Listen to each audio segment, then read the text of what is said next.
More than 500 climate scientists, policymakers, industry professionals, students and members of the public participated in the Transformational Climate Science Conference hosted by the University of Exeter in partnership with the Met Office and University of Leeds.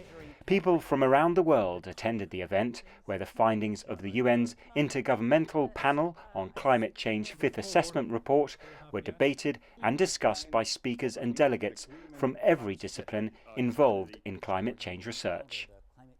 There are 3 working groups that work on whether or not the climate's changing, the impacts that it's going to have on the natural world and on society, and what to do about it, how to decarbonise the economy. We have 3 key findings. Warming in the climate system is unequivocal.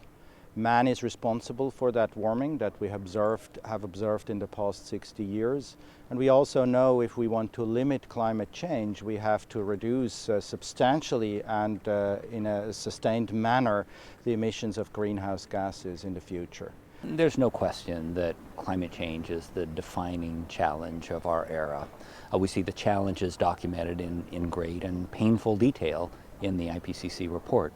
But there's also no question that there are a wide variety of effective, compelling, and economically efficient solutions that can be deployed. And it's been exciting to explore those and to figure out where the opportunities are as well as the challenges. Among those challenges is the risk that global temperatures could rise significantly, perhaps by 4 degrees on average over this century. The UN target is to limit that rise to 2 degrees. But how? There are a lot of technologies already available: renewables, energy efficiency, carbon capture and storage, bioenergy in combination with carbon capture and storage, which could help us to reduce emissions. And in addition to that, to achieve negative emissions in the second half of the century. A wealth of compelling evidence was presented by some of the world's most eminent experts at the 2-day conference.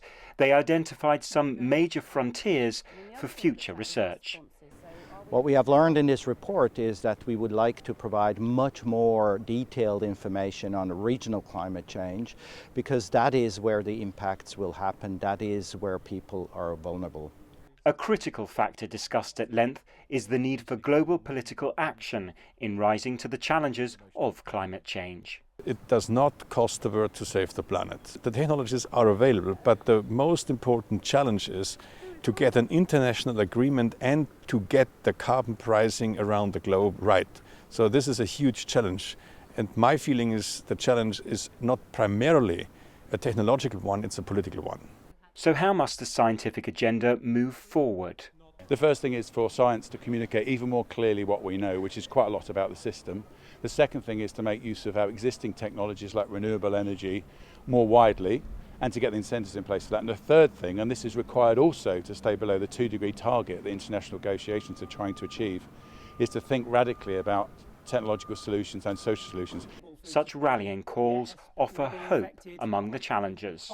Today's issues about mitigation of climate change, that's fundamentally really important. How do we reduce energy? How do we actually think about our ethical responsibilities as nations? And that's quite hard to have as a debate in Australia and New Zealand at the moment in our media environment, which is pretty fixated on particular outcomes. This is an opportunity to think more broadly and to bring that learning and debate back to our own home communities. At least for me, the most exciting result is the evidence that investments in adaptation and investments in mitigation can work together to build robust economies and vibrant communities. Science never sleeps. The research community has moved on even since the publication of the IPCC reports. There are new findings come out all the time, new observations and new theories and methods. While academics, politicians and stakeholders continue to debate the way forward, there is a growing awareness everywhere of these challenges. An online climate change course offered by the University of Exeter has already attracted more than 16,000 participants, a clear indication of just how important these challenges are to the next generation.